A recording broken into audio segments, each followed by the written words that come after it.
It's a tin. It's a fucking tin. Don't call it a casing. It's a tin. Okay, it's a tin. What? You want me to go grab it? No, Um, I'm gonna kick you. I threw the camera over at Nick and said, "Hey, record this." And he's like, "Okay." And I pulled out the tin and got down on one knee and asked Russian if he will be my forever DM. And his face and heart and everything was racing because he thought that I was actually proposing. And I opened up the case and it was gold dice. Oh, it's fucking sweet. Yeah. And they're the weighted kind. They're the actual heavy They're dice. metal. I love They're it. metal gold dice. I love it. Fucking chuck that at a person, blow their head off. I have what is it? Is it brass or is it silver?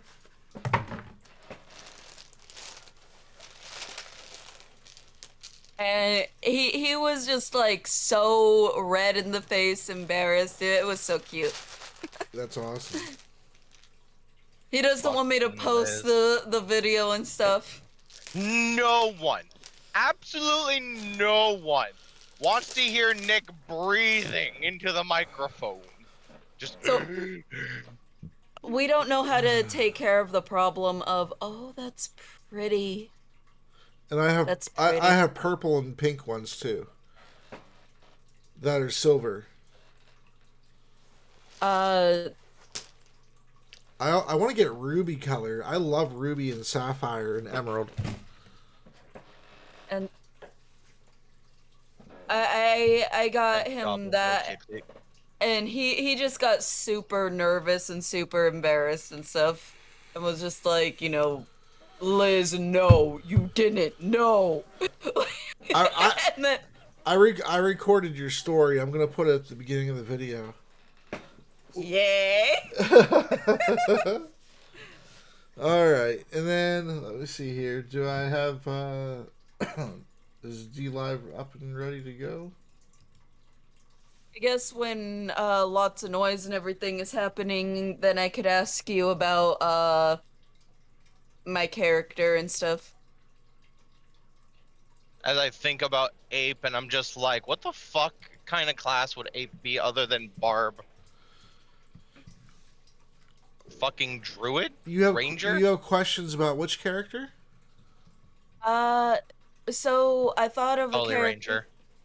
a character that could actually be within, you know, the campaign that you're wanting to do the one shot with and stuff and maybe do a full campaign with.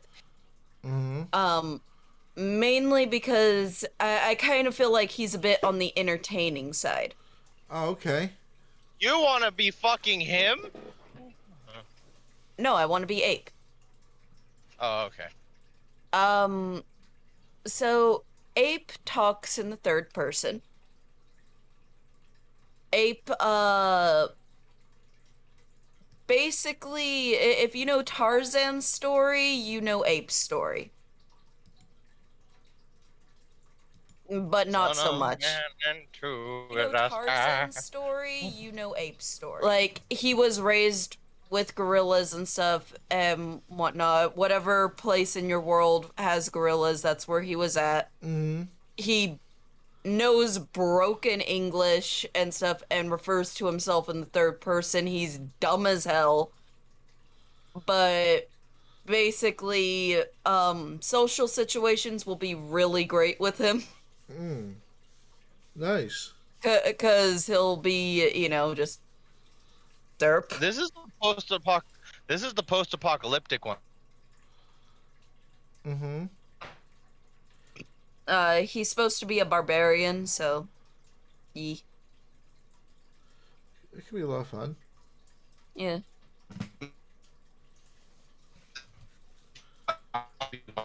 Oh, you're breaking up a whole bunch, Anthony. Well, at least like, if it's not, the cup of tea that you're looking for, then, Hey, what's up, Dova? How's it going, man? Sorry, there was no session. There was no session last week, but there's gonna definitely be a session next week, though. You know, we're looking for the group to get out of the freaking book finally. Hopefully, We didn't get any one session. The missed sessions, right? You broke up a whole bunch, buddy. You said we didn't get any fish sessions. That's what you said. You can fish as much as you like, buddy. And no, we didn't get any fish session. Potatoes. Did we eat potatoes? You ate whatever you like. Fish, potatoes. I don't coleslaw. I don't know. Whatever you like. No, I asked if. Can you hear me? Can you hear me? Yes. Yes. All right. Potato. Potato. Liz, why did you say potato?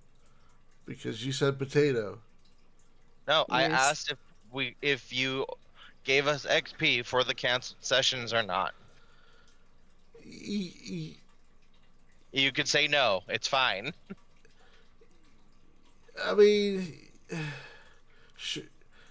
what is that? I for sure heard you say potato. So none of potato. None was potato. None of what you just repeated. When you repeated what you said because it beeped you out, could be pieced together to even say the word potato. You didn't even say anything with the letter P in it. So you for sure came on the mic and just said potato. I did not. You're smiling. I feel your smile through the mic. I have no idea what you're talking about, Liz. We're talking about potatoes, and then man. You're saying that exact line when you're smiling. I know you are.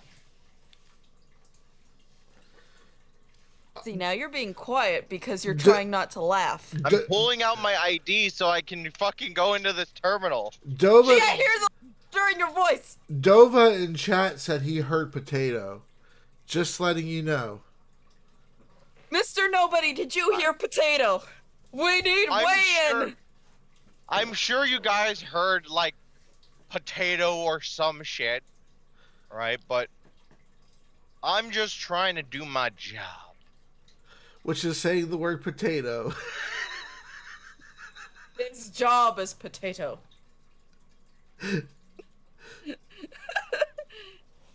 See? Even Mr. Nobody said yes. He's doing the nodding bird. The bird goes this. Bird goes burr. The bird goes back. Burr. Bah. Saying the word potato all day ain't much work, but it's an honest job. But yeah, I just wanted to ask because I wanted to ask because if Liz is waiting for something in your campaign to happen, for things to happen and other things, so I'm just not sure whether or not. What are you waiting for? Don't worry about it. Okay. Wait, what? I forgot what I was waiting for. I'm not gonna say it then. Okay. Well, you should remind her. If it's something you could tell me later. Okay. I mean, I could tell it with Soul here, but then Soul would know, and then he might do something dumb. What? Because it's directly involved to Soul. Gee, thanks for the vote of confidence. Saul, that stupid fucking idiot. You barely knows his own ABCs. That bumbling turd of a person. Anyway. It's fine. I don't need to remember. No, you kind of do. It's very important for you to remember.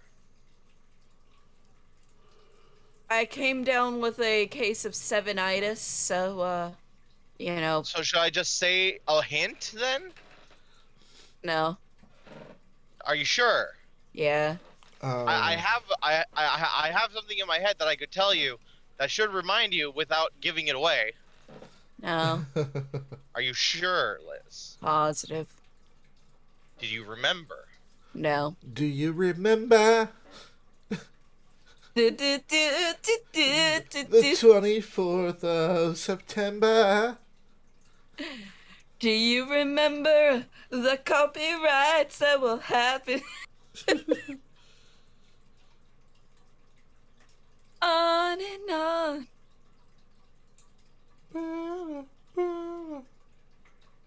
And then he mutes because he's doing stuff. So yeah, about that D&D. Heard it scored a touchdown. Dungeons and Daddies. Who's your daddy? Alright. So, haven't said it. Off to the good start. I haven't said hi yet. Hi, YouTube. It's all Sunforge. Hey. And we're with the doctor. Yandere Girl. Yandere Girl, the doctor. Yandere Girl, the doctor. 911. Not in that order. In that exact order. And also there's Lovable Russian. Yes, and there's a lovable Russian who's muted for 20 minutes at a time, but he'll come beeping real fast. He'll drop a quick pea bomb, a quick potato, and he's out. He'll come in. Potato? And I don't know. Maybe later on in the episode, we'll hear him pull out his accent when he's ordering enchiladas and cokes. That will be the highlight of the episode. Don't forget to hit those little clip buttons when he decides to pull out his accent. I know exactly what character I'm gonna play for this post-apocalyptic campaign in the Fallout. Onyx. No, my orc. Onyx? Sweet. Orc artificer. Oh, Orcificer? Sweet. I really hope I get 3 1s. So I can put that into intelligence. Alright, so I got 5 questions for today. And I didn't want to wait too much longer because the last episode was very, very long and I had to divide it up into 3 episodes. The podcast hasn't been released yet because I was waiting to get a few more since I knew we weren't going to be doing this every week or something like that until we get more questions anyway. So the first question is, what is your top homebrew role to add to your game? And just like last time, you both can answer it first if you wish to, and then I'll answer after you're done. My top homebrew rule? Yes. Wow. My top homebrew rule.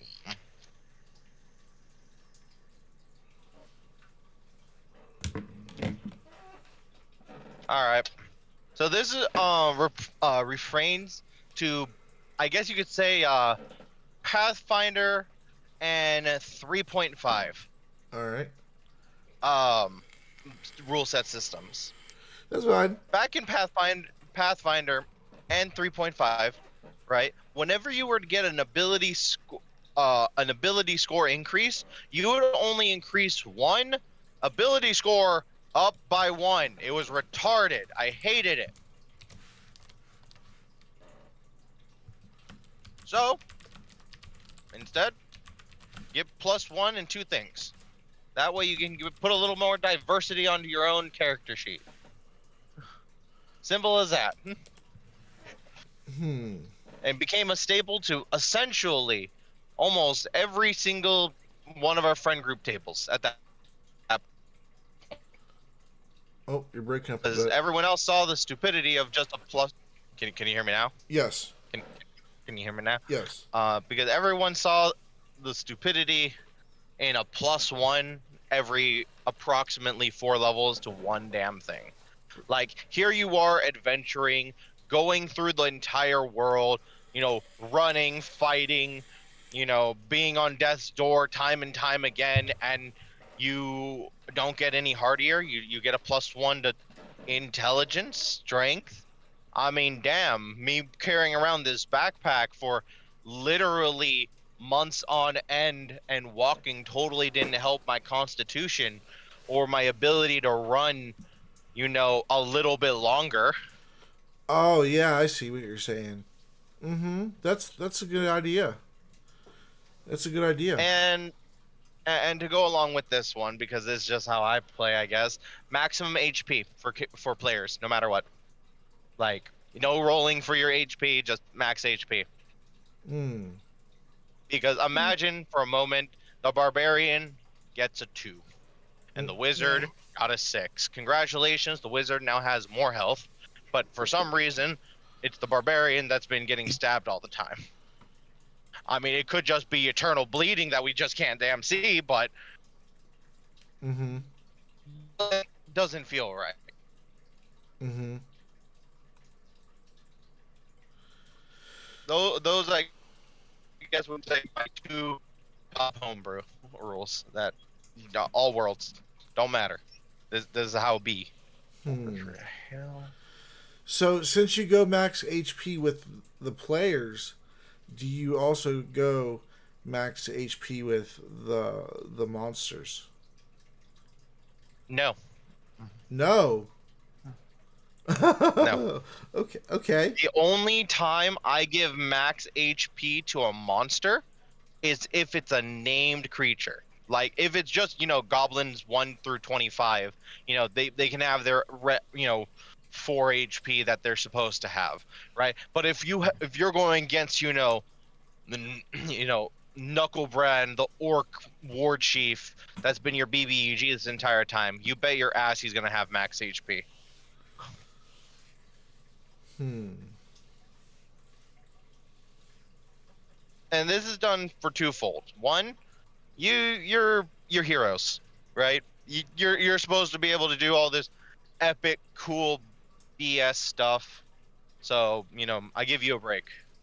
Also, that way, that you're not gonna just die at level 2 because a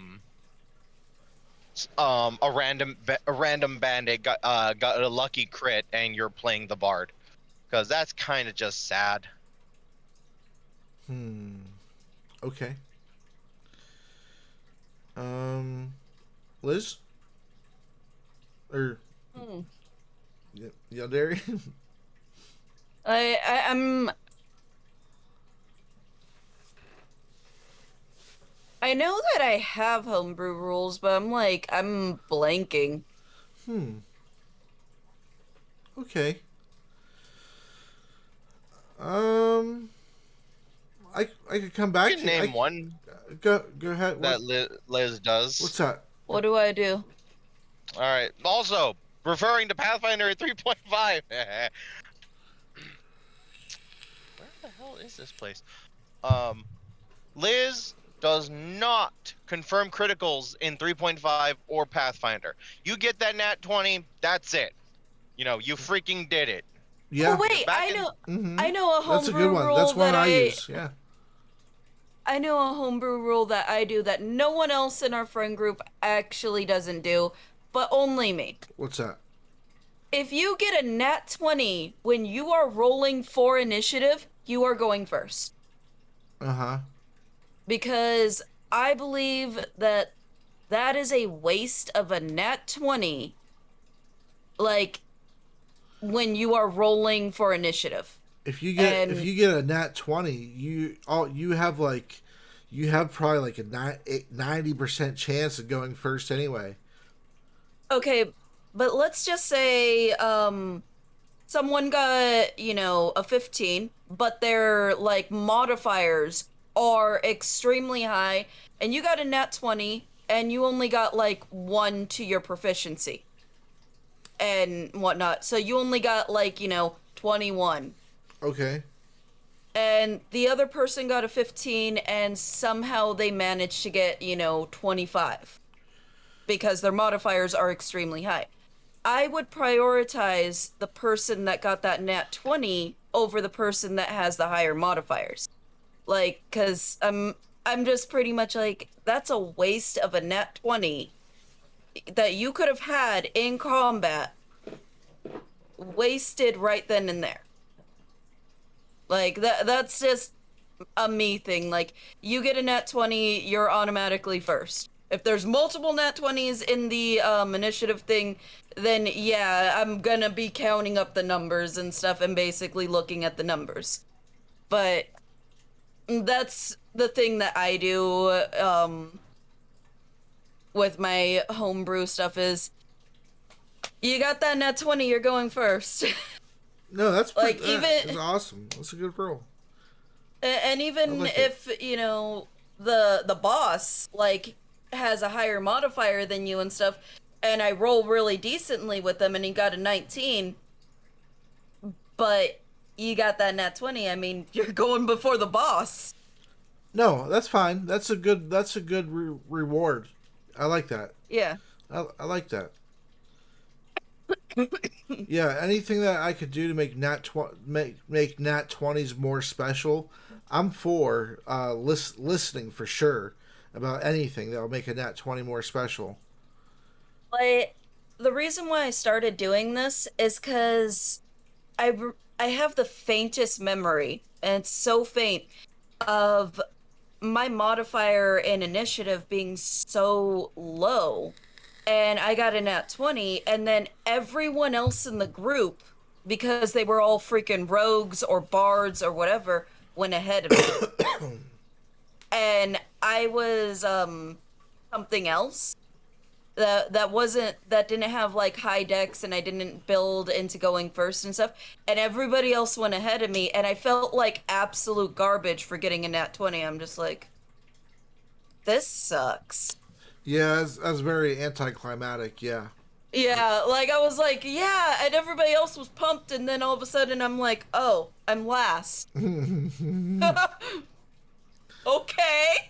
Yeah, no, I understand that. That sounds very, very anticlimactic. And it was like in the stages of me first getting introduced to D&D and stuff. Mm-hmm. So it's like nat 20s were supposed to be, a big deal. Yeah. And so I decided to incorporate them to be a slightly bigger deal in initiative. So. No, that's great. That's great. That's a great rule. Yeah. I like it. It's tits. Anything else? Russian was saying something, and then like. Oh, Vamoose out of here. Yeah, like he was saying something that I do and stuff, and then he muted and stuff. Because when he said it, it jogged my memory. Mm-hmm. And I started talking about this and stuff because I'm like, I do this. Mm-hmm. But yeah, he just vamoosed. Eventually he'll come in and be like Potato.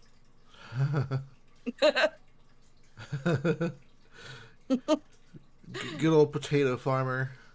Yeah, he's good old potato farmer. He's good old fox. He's a farmer.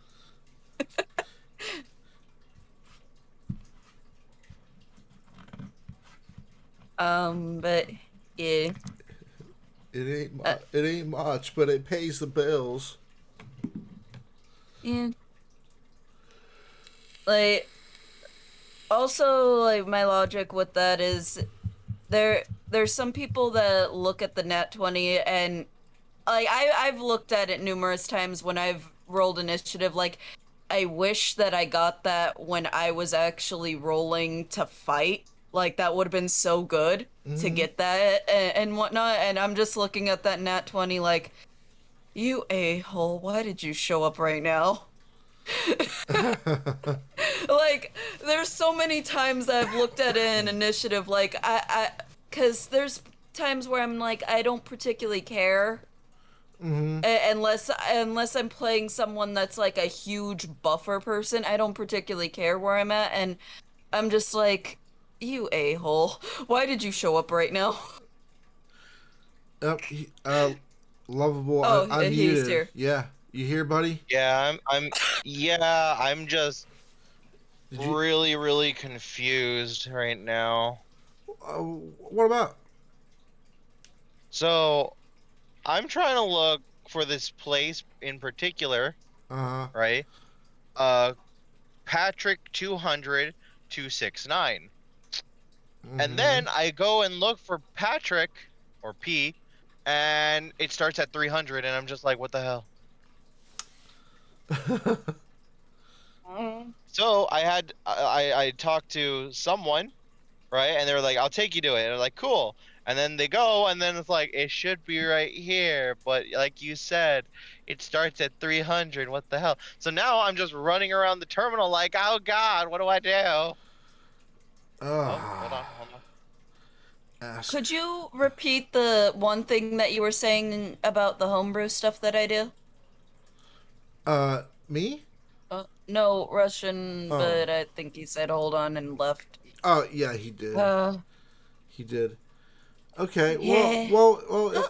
Yeah. In the meantime, I suppose I could say that my favorite homebrew rule is that if you match the enemy's AC or the enemy matches your AC, the damage that they roll, the total, is halved because it's a glancing blow. Where that means it hits you, it connected, and it did some damage to you, but it wasn't as fully effective as it could have been because it just matches the AC but doesn't exceed it. And in the same sense, criticals do the maximum dice, and you roll the bonus dice because I feel like critical hits. If you roll a 1 and you multiply a 1 by 2, it's just a 2.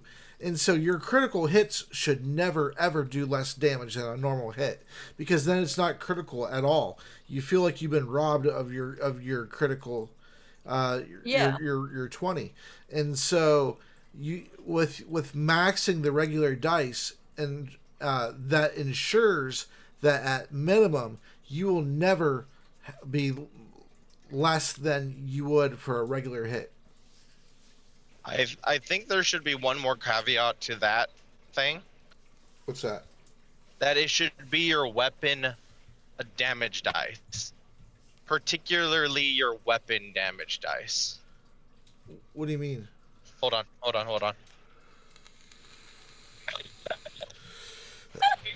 Potato. 269. Huh? Alright. He came in here, screamed potato, and then left.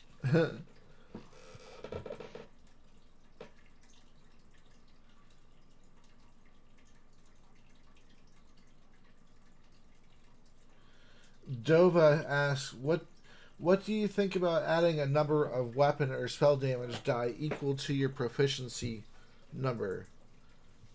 Okay, I'm back for a little bit. Oh, okay. So, what I mean by that is, let's just take, because this is the biggest one for it, or the most extreme example of it. Yeah. Rogue. Uh-huh. Right? Mm-hmm. By level 5, you're gonna be rolling 3d6s of sneak attack. Yeah. Oh no. So imagine for a moment you be getting max of that. That would be 18 additional damage on top of 3 more d6s. Yeah. Oh no, it's wield. Yeah. Well, that's the benefit of being a rogue. Yep. That is a lot of damage, but that's the benefit of being a rogue. Taking it away for rogues would be terrible. That'd be a terrible thing to do to rogues. I kind of discourage people from playing monks in most of my games, but that's because I think monks don't fit in really well with the fantasy genre. I feel, and that's kind of why But if I have a campaign where I actually have like a real equivalent to Japan and equivalent to China, and things like that, then I would then they would make sense, to be there. Hold on. All right.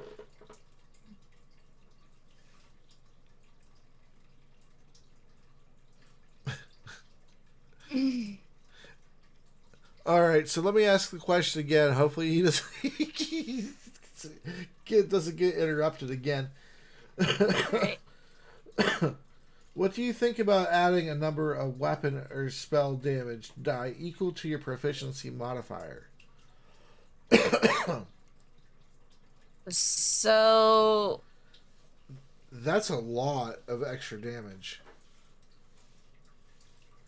I I would say that that might be fun for a much more higher powered fantasy game, like um where the DM is aiming for a more higher powered filling, like adding that stuff in.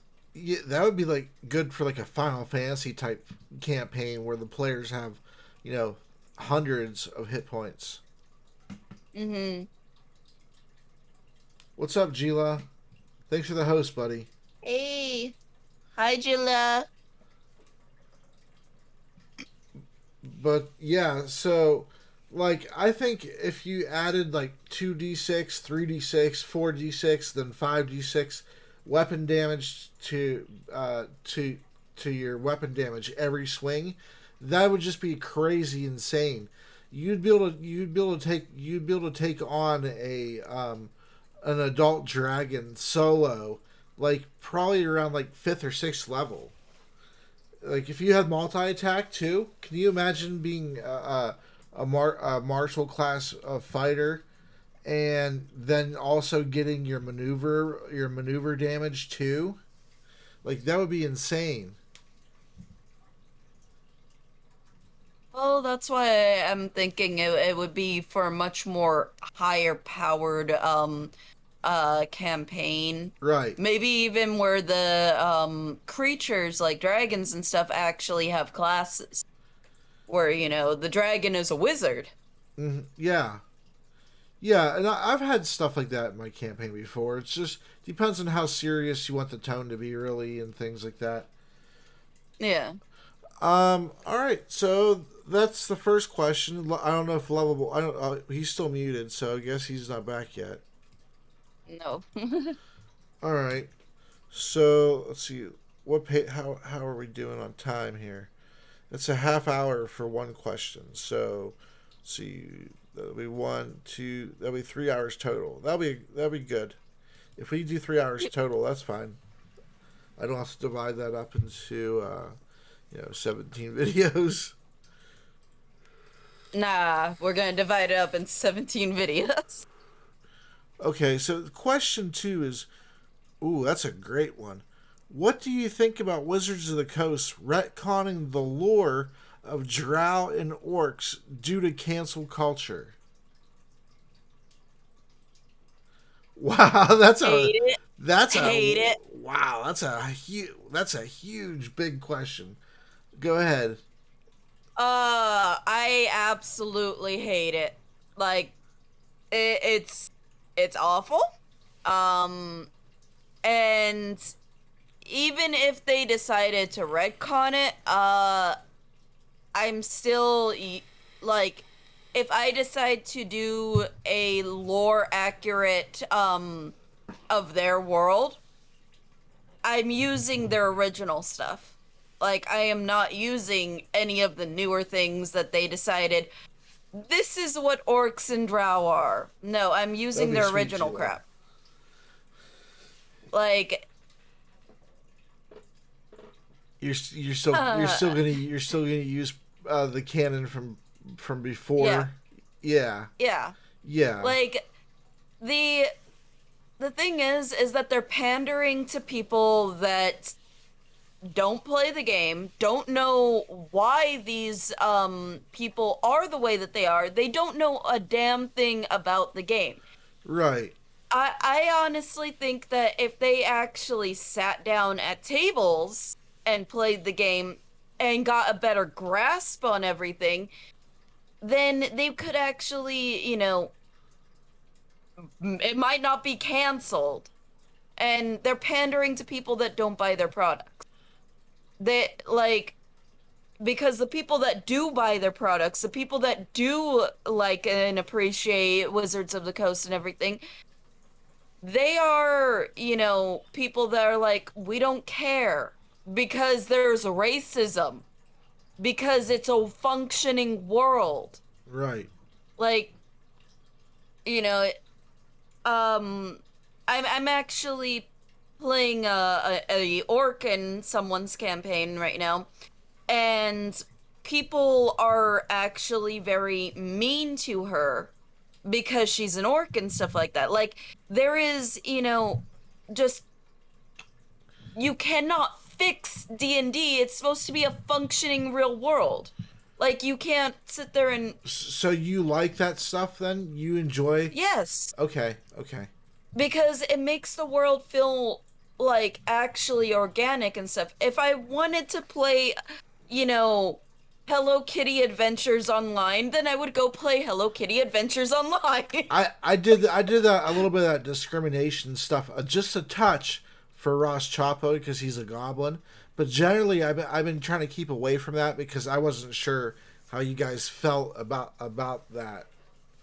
So, like, I try to like add touches of racism and stuff into my campaigns and stuff, but not too heavy-handed. Yeah. But usually when the DM looks at the player and says, "Hey, you are going to get, assaulted, you are going to get harassed and stuff. People are not going to like you because you are playing this." That is, okay. I understand, and that is realism. I'm okay with playing this character still. So it's all fine. Like in another campaign, my friend was playing an orc, and I had to lie my butt off as a warlock, and they were like, "We don't accept orcs in this tavern. He's gonna have to like leave and sleep outside and stuff like that."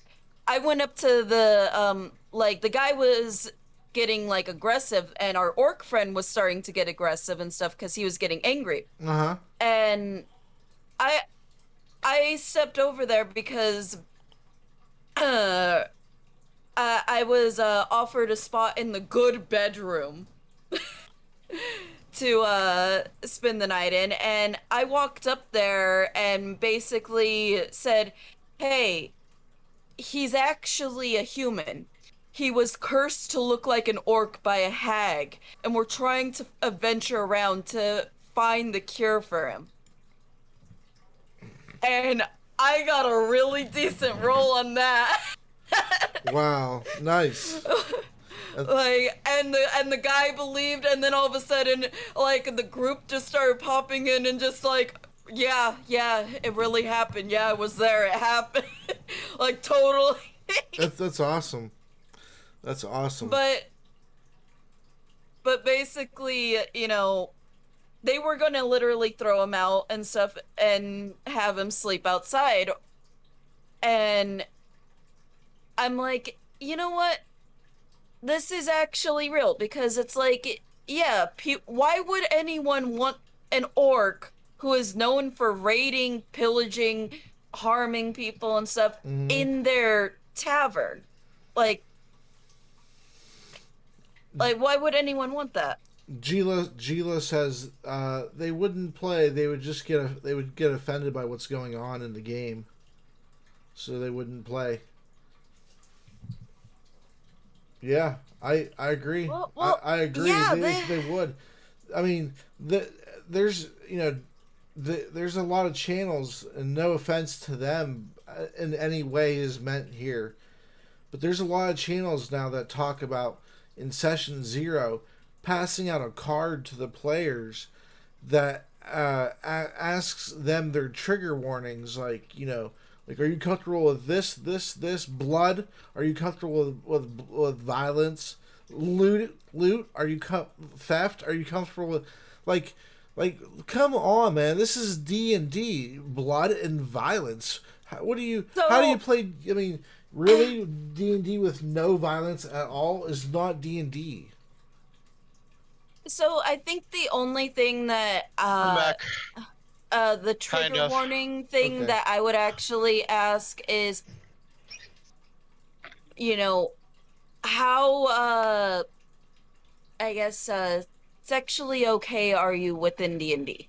Like, where's the stopping point? Or are you okay with just fading to black? Like, Right. basically, that's where I would say, here's the trigger stuff. If you are not okay with blood, this is not the game for you. If Right. you are not okay with, looting, which is a big part of the game, this is not the game for you. Like, if you are not okay with actually killing pretend Or people, Mm-hmm. is not the game for you. If Right. you're this not okay with moral quandaries Yeah. and morality and philosophy, this is not the game for you. like Yeah. the Yeah. go to Hello Kitty Adventures Online. I'm sure that will be the greatest game for you. But okay, But at the same on the opposite side of the coin, just to play devil's advocate, because I agree. But for the record, I agree with both of you entirely. But just to play devil's advocate, what we're saying right now, or what you're saying rather, and what I'm agreeing with, wholeheartedly, is that gatekeeping? Are so we gatekeeping No, by doing this? no. no, I do not think it's gatekeeping. If a DM, like, if a DM is Like perhaps some 110% willing to construct and rack their brains, and make a campaign where you do not loot, there is no bloodshed, you do not kill, and there is no racism, there is, all inclusivity, and there is the multicolorful, beautiful relationships all the way around, and everything is all included, and everyone's happy all the time. If a DM wants to make that kind of campaign, that's on I'm them. fine. That's fine. I'm fine with that. But honestly, if someone was to come to our table and basically be like, here's all of my trigger warnings. I don't like blood. I don't like looting. I don't like, extreme violence. Please do not yell and stuff like that. I'm gonna be like, We would lady, have to we would have to tell them we respectfully have to decline you joining because we do all of this here. like, the only thing that I know would be like, hey, this it actually could be a problem and stuff is, there are certain DMs that are like, yeah, orcs rape. And if a character is captured, you know, and the orc, starts doing things, like, I'm just like, hold up, like, that's a massive trigger warning for a lot of people, and that's something that I'm like, okay, yeah, that's a non-safe zone right there. I can understand Like, that. right there. I can understand that. I can understand that Like, for sure. For sure, I can understand that. But I'm talking like for everything. Like I just listened to a story. It was probably about 3 days ago or so about a DM who watched other people's YouTube channels about the cards for the trigger warnings, and whenever something happens that in the campaign that you is a no-go for you, you hold up your red card, or you hold up your yellow card, in order for you to let the DM to know, no, this is not okay. And I was thinking, I was like, that seems like too much. Excessive. That seems excessive, and that seems like, as a player, you could overly abuse the shit out of that, and just say that you're not Yeah. okay with any of the negative circumstances that happened to your character. You could just, no, nope, not okay with it. I fall off a cliff and die. Nope, nope, not okay with it. I died. I'm not okay with death. No, okay. Like combat, you get hit with a crit. Nope, nope, not okay with it. And that's what was happening in that story. Is the player, this everything that happened, he put his card up 8, 9, 10 times, and eventually it came to, the DM kicking the player out of the table, and then the player, he got up and he flipped the table up and stormed out. But it was at a hobby shop, so when he went out to the parking lot, the police came to arrest him, and then Oh my God. yeah, it became like this whole crazy thing. Oh my God. Right. Like, So no. yeah. No. Yeah, I'm like, that kind of Okay. nonsense would make me not want to play D&D ever again. I wouldn't want to DM ever again. All the fun would be completely out of it for me. I'd be gone. Like, if somebody pulled me aside and told me, hey, I have trouble with a certain type of thing and stuff, um, could you tone this in particular type of thing and stuff back? Then I'll listen to them, and I'll be like, okay, I'll tone that back and stuff. Like, let's just say, oh, I actually have it.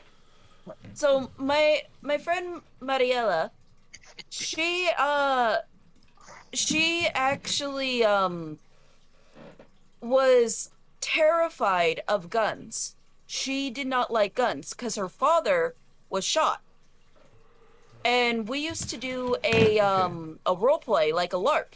Yeah. And I was designing and making a character with a gun. And she asked me if I could add a sword to the character instead of a gun, and she explained why. So none of the characters in the feudal era have guns at all because of that a phobia that she had.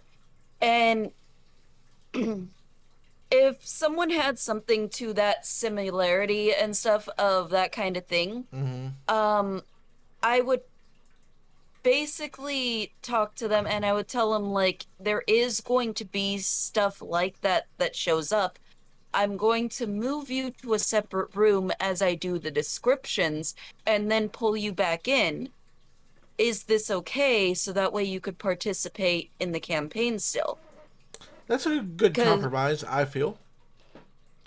Did it work out? Because, well, basically with Mariella and stuff, like, we just didn't use any characters with guns because it was called the feudal era anyway. We just didn't use any characters with guns. And I respected her boundaries and stuff. But now as a DM today and stuff, I'm like, if people have those kind of like problems and stuff, I might decide to tone back the thing and like, okay, if someone does have a problem with guns or if someone has a problem with blood or something like that, yeah, I might tone it down just a bit, but I'm not going to completely tone it down to the point where I'm neglecting, everyone else at the table. Like, I still have other players. Gillian says he doesn't want to RP sex scenes. He just goes, okay, you do that, but he does like to RP the lead up to the sex scene. And I agree with that totally. Yeah. Yes, I agree with that totally. That's good storytelling there.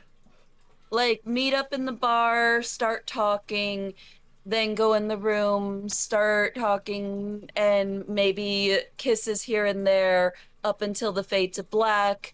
Like, that whole thing, that's beautiful. That's fine. But if someone is a form of uncomfortable with that, then they shouldn't make a character that actually gets into relationships with other people. They shouldn't have that character, you know, seem like they're wanting to get into a relationship at all. Because, you know,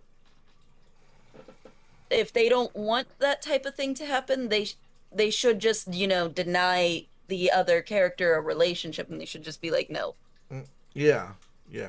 Or they should talk to the DM and be like, hey, just letting you know, I don't want to have my character get into any relationships. So that way the DM could help prevent any relationships from happening. Yeah. Is it? Yeah. Okay. Yeah. Lovable, are you 'Cause there? Do you have anything to add to it? about Wizards Okay, of the Coast. All right. So go ahead and explain what the question is.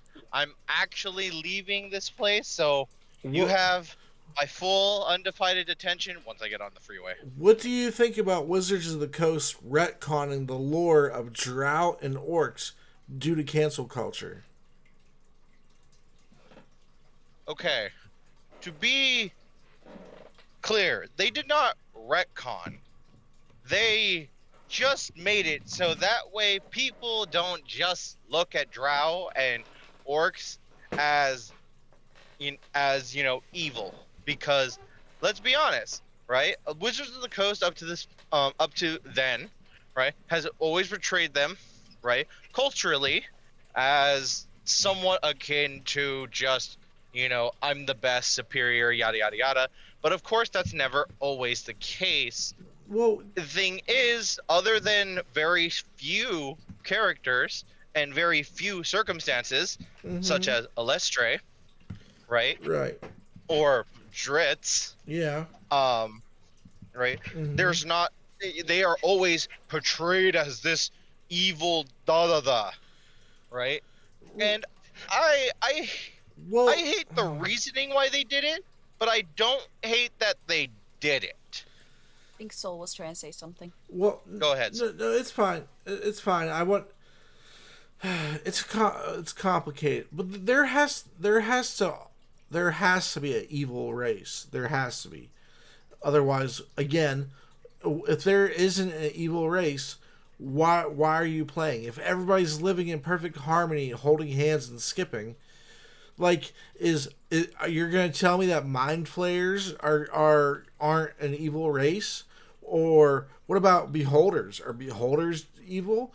Of course, there's going to be examples of one side or the other from a race that's traditionally one thing or the other. That's always been the case, though. But for them to have that's always been the case. But for them to have to force it now in a book because of people who don't play the game is ridiculous. It is. But that's what I hate about it. The thing I hate about it is not that they did it, but the reasons in which why they did it, right? It was because of cancel culture of people that didn't play the game, or you know, people that very little, you know, played the game and heard that this was an evil race and were just like, oh no, you know, cancel this. Or the association that orcs are black people. Like, what? Okay, you know, okay, people. Yeah. You know, hold your fucking roll. Who the fuck said that? Yeah. You're the one saying that, none of us. Right, But exactly. because of all this bad publicity, right, and cancel culture bullshit from becoming mainstream, right, to getting in the public's eye view that no one fucking cared about until this point, that's when they you know, decided to, you know, do it because of cancel culture. And that's what I hate about it is people, those same people don't realize or just fail to want to realize that every world, right, is culturally diverse, just like in real life. Yeah. Right. Yeah. And if you are for all intents and purposes, right, in during, you know, the World War II era, right, and you were a German, right, and you lived in Nazi Germany, and you were, raised up on that ideology, I'm sorry, you're probably going to have some views on the whole world, right? And you will, as a person, exercise those views upon the world how you see fit, right? Whereas a German person that was raised in the United States, right, during that time, will think of the world differently. It's the same concept, right? Just in a different way. It's just that the book always portrays and talks about, Drow, the normal Drow culture, normal, quote unquote, because that's what the vast majority is. And they were forced to basically say, okay, guys, you know what? You're right. This isn't all Drow because it's not. But here you go. We put it in writing just for you because you cried too much. Giluan said orcs were tribal, not evil, all the way up until the 3rd edition. Yeah, and in my campaign, orcs aren't. They're not all evil. In fact, if you remember, there's a pretty big storyline about a tribe of orcs in the current campaign you guys are playing in, of mine. Yes. That's splitting because some of them are militant and some of them are peaceful, and they don't agree. Yes. And so, and that I didn't do that because this orcs are black. Because this campaign started before that whole cancel culture towards D&D thing even happened. But that's what I mean. Like, that's a very good example, right? It's all up really more to the DM, but because it's Wizards of the Coast's game, right? This is how they're portraying them. Look how evilly they portray black people. Like, what the? Yeah, the only people, the only racists are the people who say that people think that orcs are black people. Nobody's saying that except the people saying that people are saying it. So if that's the case, then it's those people who are the racist ones. Yeah. Yeah. Yeah. You know what it reminds me of? I know this is going a little off topic, but it's still on topic. The same people who thought that anime where it's the big titty girl who doesn't leave the guy alone and who has freaking, big as a t-shirt, right? What? There was a lot of cancel culture for that show, right? Saying, oh, she looks like a little girl. Anyone that likes her is a pedophile. And I'm over here like, the creator made that to be a beautiful woman. So, if they think that as what the creator believed was a beautiful woman is that of a little girl, you're a pedophile.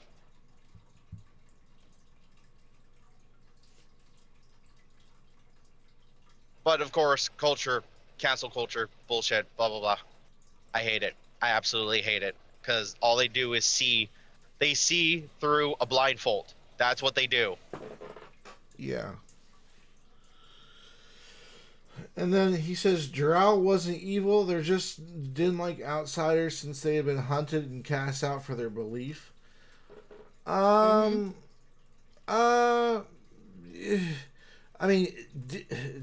says a bitch. It depends.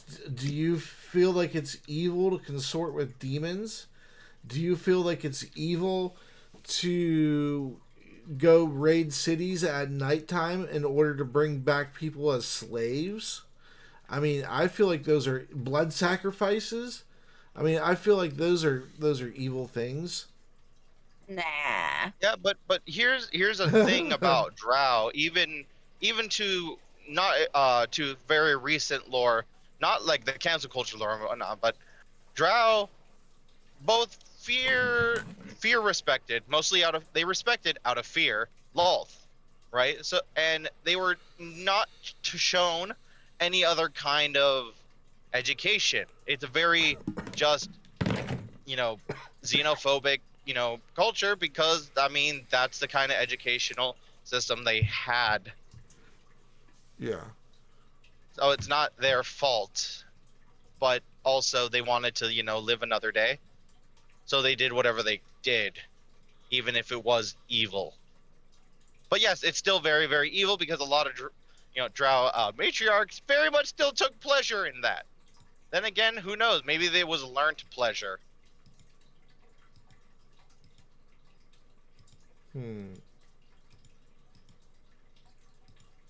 But it's still, that's not all Drow. We have Honestly, in-lore examples of this is not how all Drow are. Just go look at anyone underneath the moon of Elistre. Done. Like, go fuck yourself. honestly, I would have released somewhat as a joke, but also me doubling down if I was working at Wizards of the Coast. If the council culture was like, do this or else, I would have released, like, these are the tanned orc. And then just kind of give a description of African Americans. And double down. I would have just doubled down, but I would have released it on April Fools, and I would have been like, "Your move." Yeah, that's great. I love it. Civil disobedience. I love it. Good stuff. And I would have released a whole book. This is spite I can get behind. All right. Yeah, I love revenge. Oh God, it's so good. It's so tasty. Here's the thing. All of the people that actually, love Wizards of the Coast, that actually support Wizards of the Coast, that actually go out and buy the books, they would buy that book out of spite. They would buy that book so hard. There would be people that are like, so I heard that they were trying to cancel it, and then they pulled this dick move, so I bought 10 of them. All right. The third question is, do all of your campaigns go from level 1 to 20? You guys go first. No. Yes, mostly. We planned to 20. Yeah, plans to 20. Always try to plan for going to 20. But if it's not a weekend session, usually it gets cut short. So we never get to finish the campaigns. Yeah, that is a big problem, I feel, not being able to finish campaigns. I've been a player in many started campaigns, but not very many finished campaigns, Like, yeah. I'm just wondering when my Curse of Strahd campaign is gonna, get canceled. Why do you think it would? Because I never finished a campaign. Aw. I don't know, Liz, is this the furthest I've ever gone with a campaign? One more session. Exactly, one more session. Liz has been counting. All right, I will give you one more session, buddy. Oh, that's tomorrow. Oh, well, none of my players are coming. Guess I'll have to stop now. I'll give you two. I'll give you two, so you can beat your record. How about that? Yeah. We'll give you 2 more sessions so you can beat your record. All right. And you guys technically are only like 20% of the entire campaign done. If that. Like, honestly, I feel like it's more like 17. We're at the loading bar. Gillian doesn't like Wizards of the Coast. He wants TSR back. Yeah, TSR was pretty sweet. But that was when D&D was super, super hard. That was where it was save or die mechanics. Players don't like save or die mechanics because that leaves their death way too much up to probability. But, I mean, I do like harder mechanics in the game. Like, in the second campaign, I'm going to introduce diseases. So, like, you're going to have certain diseases and certain lingering injuries will happen. Like, say you get a concussion or something, that'll give you a disadvantage on your perception checks for, like, a week, unless you rest in a city. Then you get rid of it. You know, I wanted to do like lingering injuries and things like that, Mm-hmm. right? For this Curse of Straw campaign, but I had 2 new players, which aren't even fucking coming anymore. So I'm just like, I really want to do that, but I don't know if anyone would be down for it. Yeah, what happened to that? What's her name? The lady? I don't know. I'm sorry, I don't know her name. Shelby. Yeah, what happened to her? I heard her in chat a few times, but she was there for so little bit of time. I would thought maybe she entered the wrong chat or something. Was she a player? Okay. She is a player by all means, but also at the same time, she unlike all of us has a life, and as such does things on Saturdays. Oh, I see. I would like to do things on Saturdays. No, you have D&D. So let me answer it, I guess. Then, no, all my campaigns don't go from 1 to 20. Most of them actually go from 1 to 10, because players usually, not just players, but in real life, in anything, this applies for anything. But people don't have very good attention spans. And I see that in my YouTube videos too, where I have videos that have like an average view time of like it will have 15-20 views, which is cool. It's whatever. I don't advertise very much just yet. I'm about to, once I get some logos and things made from Fiverr here coming up shortly. But I noticed that the view time on a lot of the videos is like 13 seconds. And I'm like, what is somebody watching it for 13 seconds? That's like what is it you're looking for in 13 seconds to happen? That's me. I'm still in the middle of my hi, I'm Saul Sunforge. Welcome to Dungeons and Taverns, and you're gone already? Like, that's me. That's insane. That's me. That's insane to me. That's me. It's not because I have a short attention span. It's more of I click your video because I see it, and then I hit like, and then I go. I'm like, I liked your video. I'm like, oh, it goes off of watch time. That's how you get paid, is by how much time videos are watched. So when I say 3 seconds, I'm like, oh, God, that's not helping me at all. Like, this video took way longer than 3 seconds to make. Damn it. Nah, it takes 3 seconds to make a 3-hour video. You got this, man. Like, I see your video pop up and I'm like, click like, I'm sorry. Or even worse, sometimes they'll have videos that say they have a view or 2 views, but there won't be any watch time, but there'll be likes on them. I'll be like, how is that even possible? What is going on here? Am I on mushrooms? What is going on? I guess my speed on your video is getting quicker.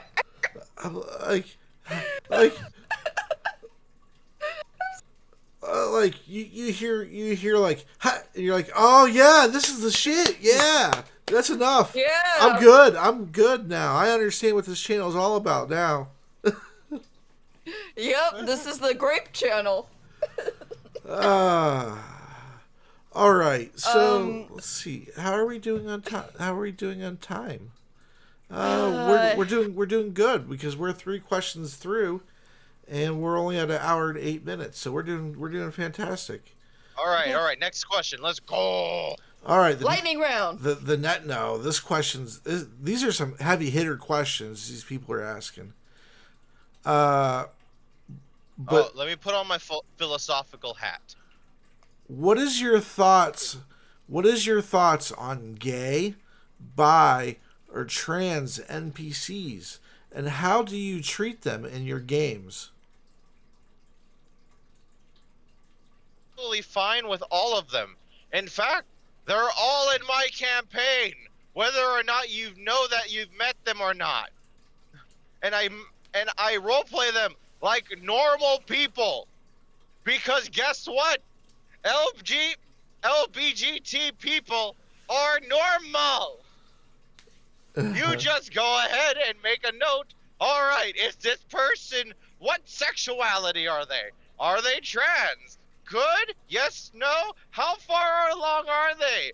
Do they take hormones? Have they used magic to switch? Yes? No? Are they in the transitioning phase of this shit?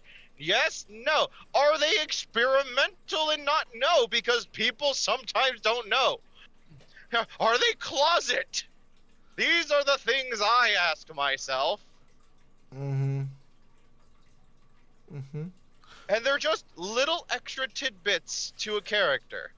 It's not like I go ahead and flaunt, for all intents and purposes, I'm being, satire about this and everything, pulling out a flag and being like, what? Their player. It's not their entire personality.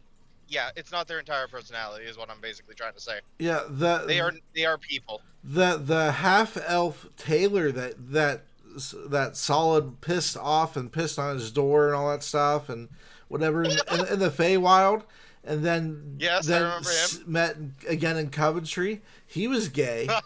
He was gay.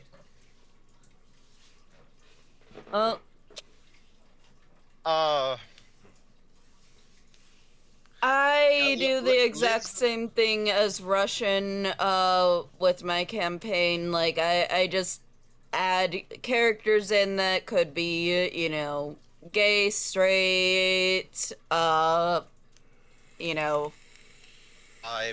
asexual, trans. Like, I just pepper them in. And basically, if you're deciding to take someone to bed and stuff, there might be a chance that you might be taking a little bit extra to bed. I basically, there's definitely there's sex change potions, magic, and things. Yeah. And I don't use pronouns because pronouns weren't used back then. That's a very new convention, and it is a very new convention. So for me, I usually just use he, hims, and she, hers. Yeah. Yeah. Yeah. And, like just the usual. Right, and yeah, and so if and then of course there's tomboys and things. And there's people questioning. I'm just those are normal things. I'm just thinking now of tomorrow's session and this question, and I'm just like. And I read the room, so to speak. If I feel people are going to be okay with it, and they understand that it's a joke. I'll bust out the gay voice and stuff, and I'll act very flamboyant, and do things with my hands, and bend my wrists a bit and things, and I'll get in character and whatnot. Yeah, and I'll do those things, and it's all out of fun. It's to make people laugh, and so when I'm with the right group, I'll do those things. But I play the NPCs, just like a normal person, like you would. Although I don't make them as forceful of personality as they are in real life. Like try to force it on people and things. Like I don't do those things in the game. Like I let it be. Like they're just they exist just like everybody else, and they want to be happy just like everybody else. And that's about it. Really. Generally speaking, in my campaigns, a lot of things are just generally accepted. Right? Like. Thanks, Royston. I mean, I could tell you a list of the things you've met, whether or not you know it. Asexual, transsexual, demisexual,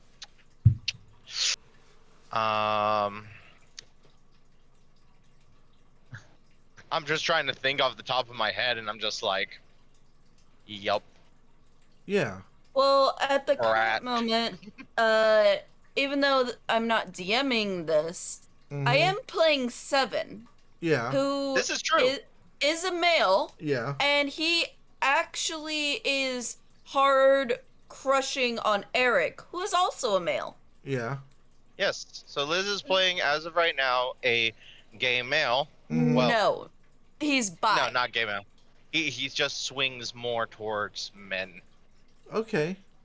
He's actually bisexual. He likes women and men, Mm-hmm. but because he feels a closer bond with Eric, um, like he wants to be with Eric. Mm-hmm. And that's where that like weird love triangle thing is coming into play. Mm-hmm. And he like I'm playing him not as a overly feminine guy or anything like that. I'm playing him as, well, a Rough and very gruff. rough Huh? and gruff tough guy and stuff. Like the type of guy that you wouldn't expect to be gay, kind of thing. And, I find him very fun to play. Will he be a later NPC that I'll add into my world? More than likely. Dova Sear says, I think the only thing I wouldn't allow is characters who identify as something else. That's what D&D is for. If you want to be someone else, let your character do it for you. What do you think about that? So the thing is that What do you? Okay, okay. What does he mean by identify as something else? I think I know what he means by it. What does he mean by it? Basically, I identify, like, me, Liz, because I'm a female, I identify as a male. Mm-hmm. I don't think that he wants to allow that in his campaign and stuff. But the thing is that in real life, because I don't get to experience that because I know who I am, Yeah. and I want to experience the struggles of actually, being like, I'm a woman, but I want to identify as a man in a game because I want to experience the struggles that happen with it and the, like, hardships and the, like, pain and everything and the, like, emotions that go along with it and the all of those emotions and whatnot. I actually like that concept of a character Mm-hmm. because that character can be a very tragic type of character. Mm-hmm.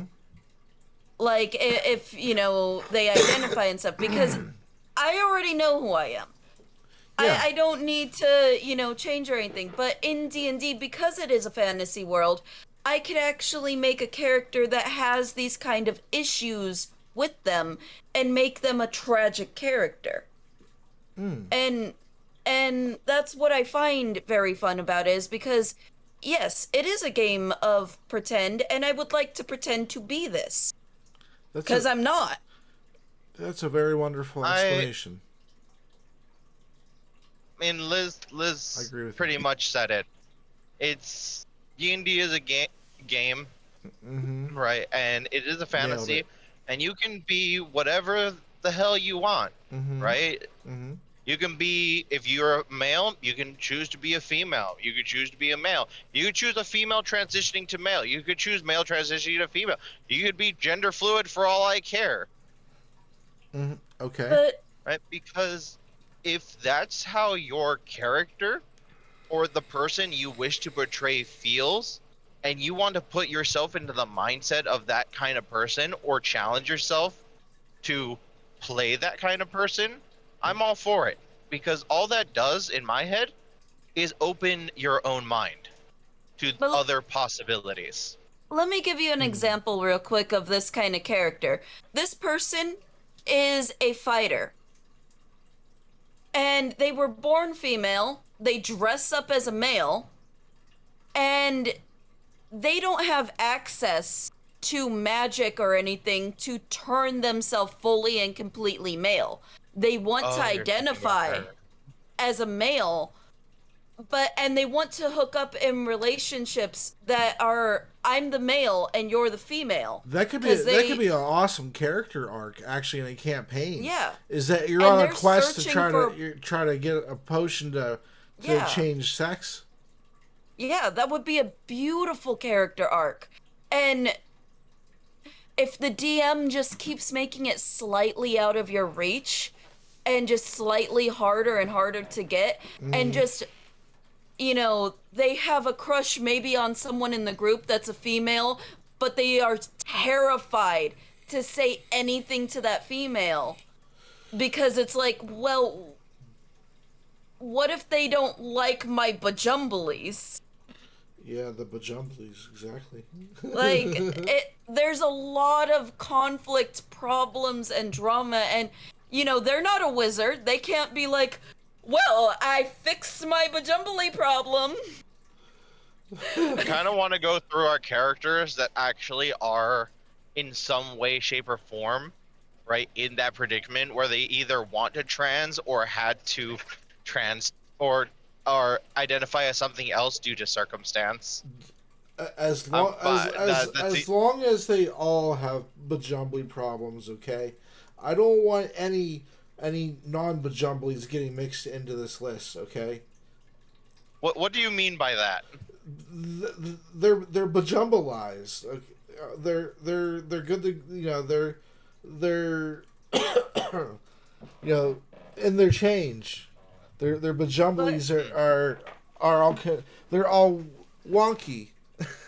I don't know. Well, I don't know what she meant. I just think the word bajumblies is hilarious, and I just wanted to say it a few times. Bajumblies is great. Okay. Bajumblies is great. Bajumblies is great. I guess the first character that would come to mind would be introduce bajumblies into my daily talking. My first character with Liz's campaign, Cyrock. Yeah. Yes. Who, by all means, he born a male. Yeah. Right. Is half changeling due to genetic engineering experimentation due to some other bullshit that I don't want to get into right now. Yeah. But in that campaign / Pathfinder, changelings are all female. Every single changeling is a female because they are the daughters of hags. Oh, really? I thought changelings were technically hermaphrodites since they're male and female. In 5e, yes, they are changelings, as in they change forms. Mm-hmm. But in what is it, Celtic Pathfinder / Celtic mythology, a changeling is a child that was switched with a fake creature that just looks like their child. But in Pathfinder, changeling is the daughter of a hag, who is then given as a infant to some family to raise. Usually doesn't have, is always an adopted family, yada yada. Either way, mine was by all means born male because of genetic experimentation, but always felt like there was always something wrong, which of course there was a biological actual reason for that. He was a changeling. He did not have the proper body which he felt that he should have. Yeah. Mm-hmm. And it literally took a wish from a god to get that sex change, so that way Cyrock could become the woman that he always wanted to be, and now he is now forever a she. I'm every woman. But that wasn't until way later in the campaign. Yeah, we were like level 15 to 16 about that point. Yeah, that wasn't until way later, but he nice. basically, yeah, he basically struggled with being, a male. Because also, he never felt like it was. Also, he was in love with royalty. And that was another thing. Another hoop to the loop.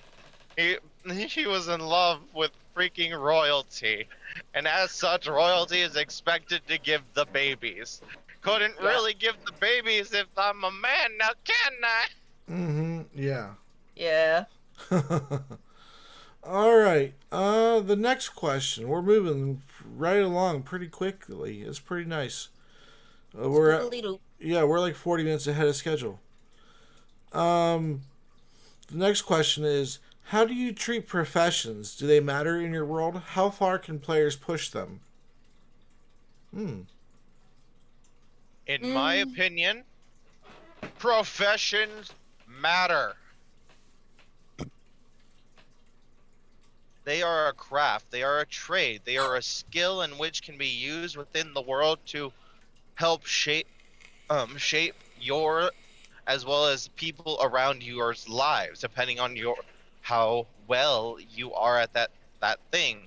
Like let's just say like this is a very simple example. You are a bard. As such, you are a songwriter, right? Depending on how good you are, cough proficiency, skill ranks, dots, whatever system you want to play, right? Will depend on how well you can do that thing. So if you are, really damn good and you've been, upgrading at every moment's notice and double proficiency, bonuses up the yin yang, whatever, right? Then you are able to essentially move the hearts, right, of people. If you are a blacksmith, you can, arm an army. If you are an inventor, you can give people air conditioning. I don't know. And honestly, right, those kind of big changes to the world due to you becoming some sort of, large impactor to the world is great. I mean, let's just take Liz right now for an example in your world. Because she used a combination of magic, right, to basically give people the thought of TV, your campaign is propelling itself to a age of, well, magitech. Yeah. Yeah, right? yeah, And that's we were just talking awesome. about that. We were just talking about that before you joined the call. Actually, I may have been muted, but I heard every word. Okay, good. Like that's a very good example to why professions, crafting, people's skills, right, matter. Mm-hmm. Like I know this was a dumb but little example which I like that David did in his world is when I made Fox in his world, he was a farmer, and after a while, right, he had my character discover essentially how ammonia very much revitalizes the ground, so that way harvest would be much more grander and everything, or whatever that process was. I can't even freaking remember right now. Okay. But it was still good because, well, it just made your character that little bit more special for dedicating a piece of his life to something other than being able to cast a damn spell or swing a damn sword. Yeah. Yeah, and that's kind of what I was trying to set up with for you guys by giving you a village is so that you can start making bases of operations for certain professions and things like that too. Like, so this way you shape the outcome of your village in for future campaigns and what it becomes, like the specializations and stuff, and like what you're known for is going to be like based off of your professions. Like if you guys if you guys are very very well known merchants, or your trading post is highly religious, like all those things are going to matter like big time.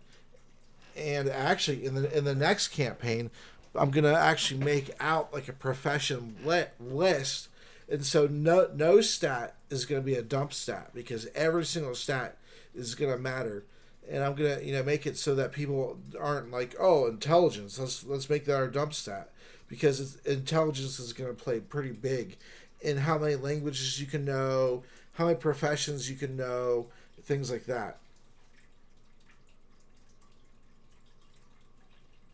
Liz, your Yes. thoughts? On professions, so um if the players want to make professions a big deal, then I'll run with it and make the professions a big deal. But if the players don't really seem to care about them, then I kind of leave the professions alone because I already have a bunch of things on my plate. And for those things in general to actually, you know, me to focus on and none of the players give a damn and none of them put anything into them, then I'm like, you know what? I'm not going to do anything with them.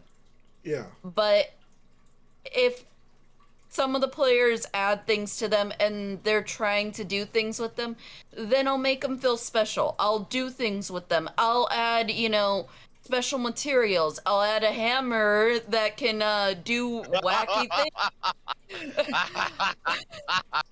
God damn it, the Xander hammer. um, uh, like if you decide to take up professions, I'll make you feel like the profession is worth taking up and I'll make you feel special. But if you don't, then why am I doing it? Like, why am I making anything feel like it's a profession? Right. Okay. Like, if. How does professions play into your economies? Are your players able to craft goods in order to sell them? Or in order to open a store or something? Or, well, that's selling them too. But, is there a way for your players to make revenue through use of their professions? Mm.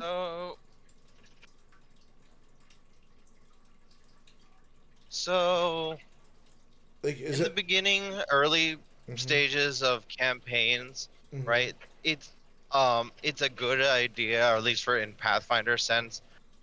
You can use the rules on how much you can actually make in a day through your profession or craft or performance stat.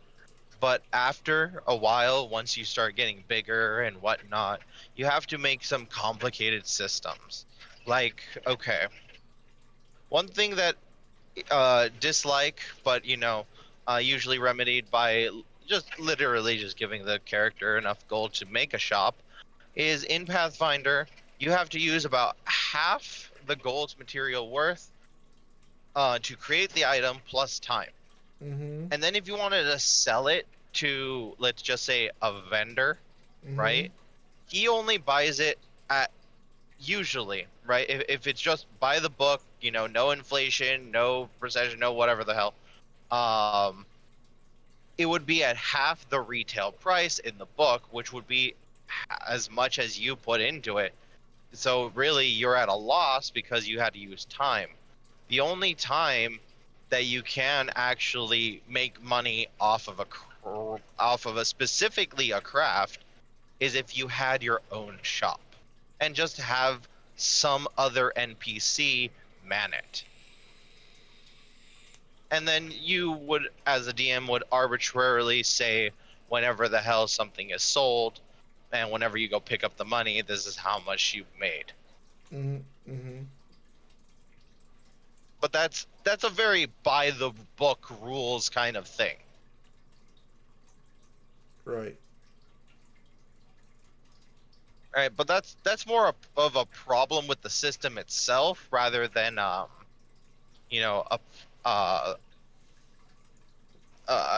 problem that can't just be remedied by, well, what I just said, or hiking up the prices. Because if you hike up the prices, then half the materials component of retail, but retail sells things at 1.5 the cost, and then you can sell it to them for actual retail cost, or retail quote unquote, or maybe you want to call it wholesale. Then you would actually be making a profit of 2 times the amount that you put into it, which would make it in itself worth it. And then if you wanted to, buy something, you would then also know that, that the retail price is 50% higher because that's the marked up retail price, whereas where you sold was wholesale, and then you got, material cost at the lowest sponge. Yeah. If you wanted to take the, ladder of business. Yeah. I have a system that I'm working on for the next campaign. I don't like to try to introduce new systems too late into the campaign, even though this is kind of a trial run. I don't want to do that to you guys. I just don't feel like that's fair. And but for the next campaign, I'm adding a durability system to the gear. So like blacksmiths and weaponsmiths and stuff are gonna they're people in the party who are proficient in those things are going to be able to repair durability. But different materials, weapons made out of different materials and things, are going to have different durabilities. And the way you lose your durability is like, if, for instance, if you're critted, then your armor or your shield loses a durability point. And then if you critical miss with your weapon loses a durability point. And so, I'm going to make it so that you guys could craft, and, eventually you'll be able to make, things with a higher durability. And you'll be able to add different resistances and things to your armors. Like, you'll be able to, like, for instance, there's different conditions that I have. Like, one of them is lightened. So your armor offers you the same protection that it would offer you, like for full plate, for instance, but it's half the weight. And so since it's half the weight, its durability is a little bit lessened, but it's still plate, and so you get benefits of plate. But maybe for instance you don't have a disadvantage on sneaking because of it, or your weapon is silvered, which means that you added a fine layer of silver in your weapon, so that certain enemies have vulnerabilities to silver will take extra damage. So that I added all that stuff in for the crafting, so it's gonna matter more. But what Yonderi said about doing it for only the professions that you guys take makes sense. And I agree with that. I'm going to roll it out once I have the professions that are represented. But over time, I'm going to eventually do the other professions as well. So this way I have the work done for in the future. And it's more just making maps and NPCs and less prepping. Uh-huh. That's my goal. More prepping now for less prepping later. Now, I know I'm okay with, adding in 120 different new systems into a game. Liz, on the other hand, looking at her, as she's probably like, well, Liz, if you don't like the durability system, that's fine. I don't have to use it. Wait, Liz? Yes. Liz? I'm still here. How do you feel about durability? And there being an actual system rather than someone like the DM just telling you, and your weapon broke. I might like it a little bit better than just the DM randomly saying that the weapon broke, like arbitrarily, because they felt like your stuff got cracked a bit more or damaged too much or whatever, so they just arbitrarily decide.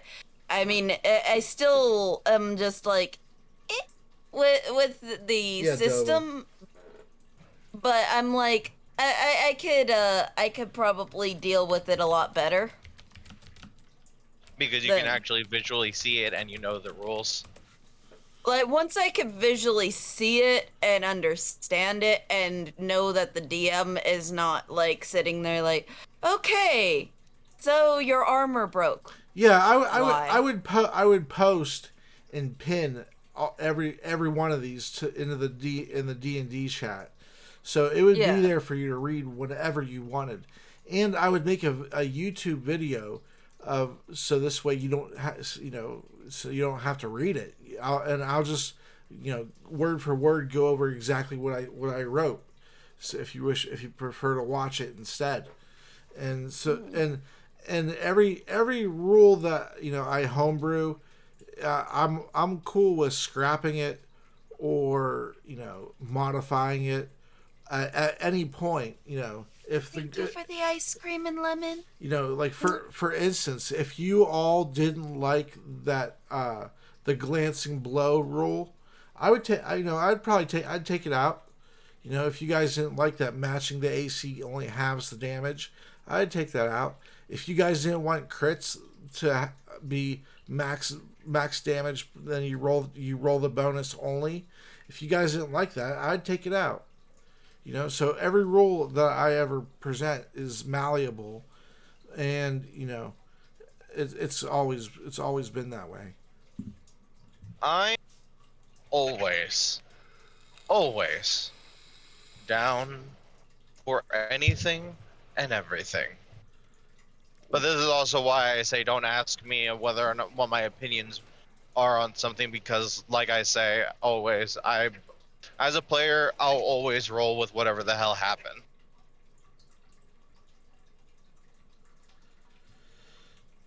Like, bring on the durability, bring on the weapon and armor traits, bring on lingering injuries, bring on, Matt Mercer system shock on resurrections, bring on freaking micromanaging, weight count, bring on micromanaging when you eat, right? And having to actually say I use the restroom once a day. Well, for the weight system, what I'm gonna do is it's if you've ever played Resident Evil or WoW, that there's slots in your inventory. If you played an old school RPG, you'll know, for instance, like a shield will take like 4 slots, and like a tower shield will take like 6 slots. You get to play in inventory management simulator, yes. And so I was going to make it so that instead of tracking the weight, each item has a value of how many slots it would take up in your inventory. Like 100 coins is 1 slot, for instance. And it reminds me of the Pathfinder's 2E and Starfinder's bulk system. And then a dagger would take 2 slots. Gems, 10 gems per slot, no matter if they're pristine diamonds or whatever, just any 10 gems. And then I was going to do the bag of holding that way too. And so you know exactly how many slots you had left open, so you could pretty much know roughly based off of that system how much something is going to take up before you pick it up and put it in your inventory.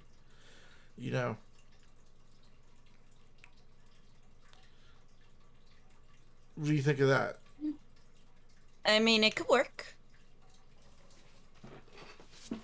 Again, it just reminds me of the bulk system. Oh, what is that?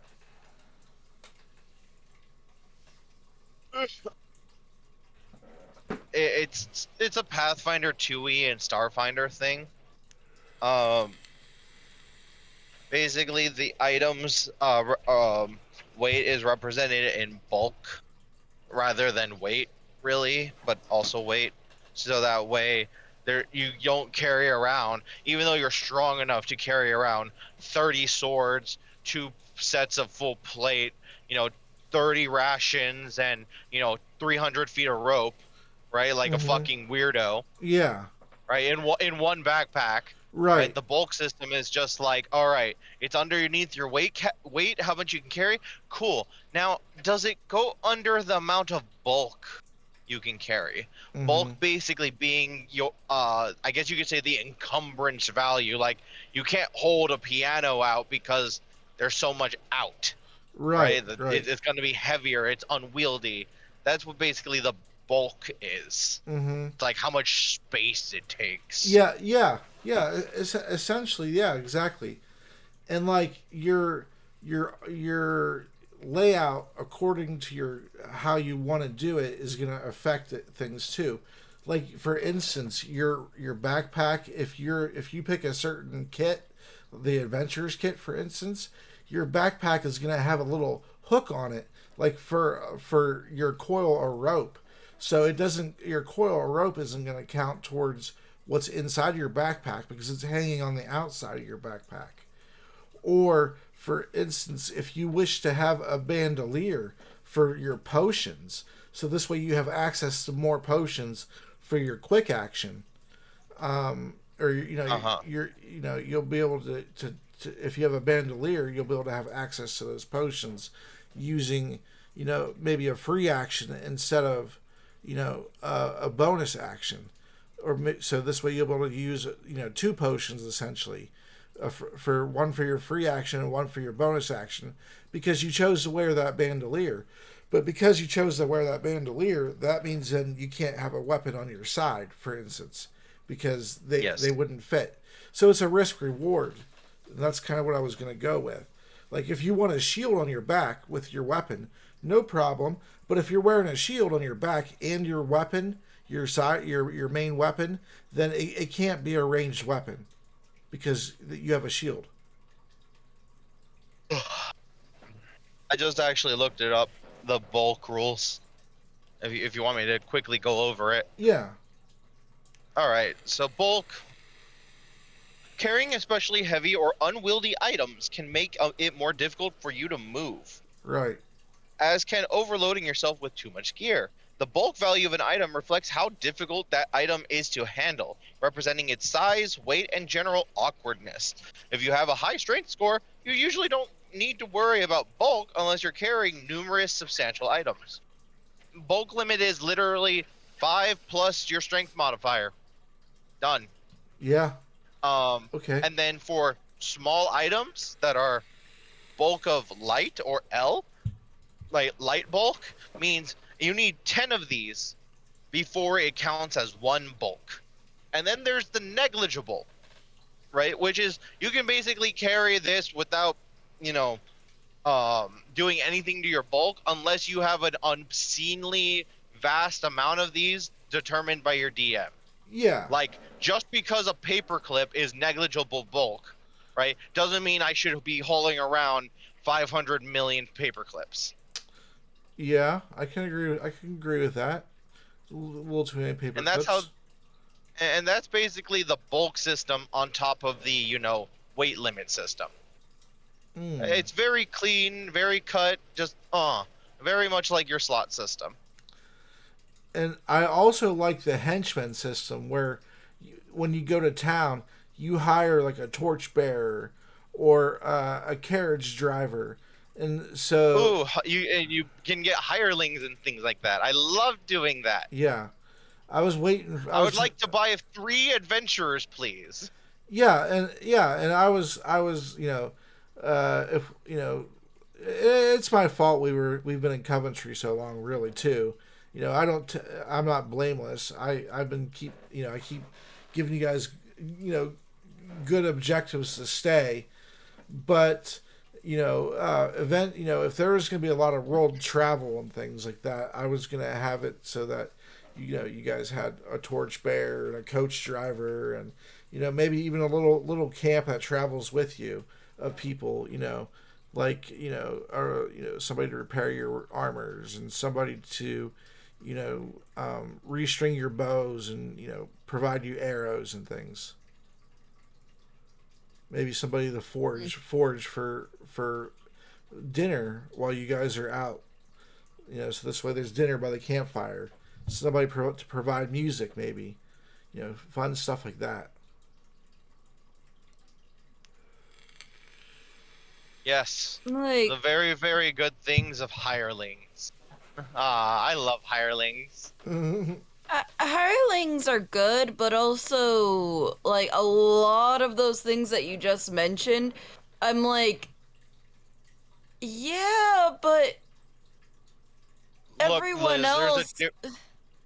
There's a big difference between, doing that and doing what David does, where he's going to get a homeless person.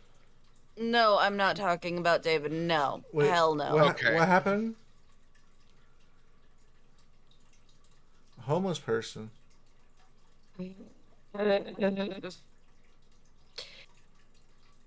Go on, dear. You brought up the homeless person. Please continue. Should I, should I explain you a concrensure denture?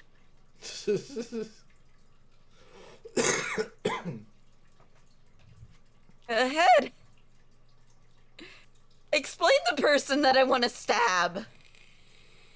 So, because homeless people don't have a place to eat, sleep, yada yada, it's a trope that our good pal David will eventually, at one point or another, employ the services of said some kind of homeless person to be like a second adventuring party team member, as he or she is teaching them how to also be a productive member of society. Oh, A good example, actually, kind of like what you in guys are doing your- with Amelia. with Amelia, yes. The thing is, with Amelia, I just went out there to save her, and I had no plans to actually, Adopt her. adopt her. I was planning on finding a place for her to be and live in Coventry. Mm-hmm. And then basically being like, there you go, I am done, my child. But then Jillian was like, adopted. I'm like, wash my hands. Do you like the way that I play Amelia? Yes. What do you like? I find her funny. Okay. And the more and more you gave of Amelia, I was like, she's a Time Lord. She's a Time Lord. I know she's a Time Lord. And I'm like sitting there just waiting for you to say it. I'm like, she's a Time Lord. I know she is. And then you said it. I'm like, I knew it. But for all of you watching at home, Yukon Crencher Denture, the one that Liz absolutely hates, was a homeless person that I made in my campaign called Topra Anna. He was a homeless person that taught David's character the way of the homeless man. Because he left his orc tribe, and as such, he was not considered a man yet. So David's character asks, how do you become a man in homeless culture? And it's like, you're surviving, aren't you? You're a man. And this was like a revelation to him. We acquired. Denture became a permanent. You acquired a homeless person. Yukon Denture became a permanent part of the goddamn campaign. And as a joke, and it became a running thing just because I never knew what kind of freaking voice to give a homeless person. Mm-hmm. Right? Yeah. It just evolved into Yukon Denture's voice, and thus made the string of homeless people that just sounded like Yukon in different worlds, and thus Liz hates Yukon. Yukon Crencher Denture. Yup, Yukon Denture. That was his name. That's awesome. I absolutely hate the fact, though, that he goes out, gets the homeless people, and stuff like that. I despise the voice. Let's hear it. Oh, you heard it. Name's Yukon Denture.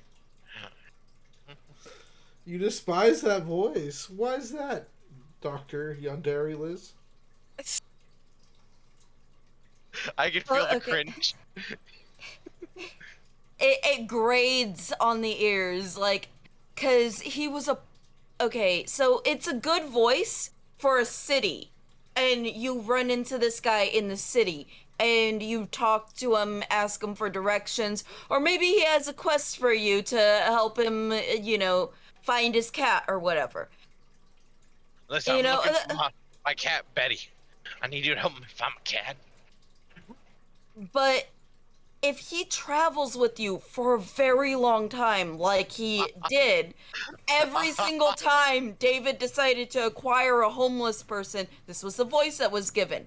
So, the voice grades on the ears, and it's like it's like a cheese grater, but going against a chalkboard. At first, it might hurt just a little bit, but then you just sit there in this empty, echoing classroom, hearing this cheese grater go against the chalkboard constantly, and you're like, I could die right now. Death is fine. That's awesome. That's what his voice sounds like because he's traveling with us every single time. G1 said, "Hey, I need someone to do the shit I didn't want to do," referring to Amelia. He said, "It doesn't hurt. It doesn't hurt. They're nice to look at too. So of course I'm gonna take the woman over a dude." Yeah. All right. The final question I have: what do you think about D&D on virtual reality? Why do I feel like that's your question? No. Yeah, that's Soul's question. That's Soul's question. No. And this is him asking us, if he wants he wants a DM on virtual reality. Yeah, I know that you're a prophet. I know that you're a prophet, Doma. Look, okay with tabletop and virtual reality. There's just a few problems with it inherently. The first being the amount of fucking setup. Because you're going to be freaking railroaded unless you have an entire module already loaded into that shit, ready to go. Mm-hmm.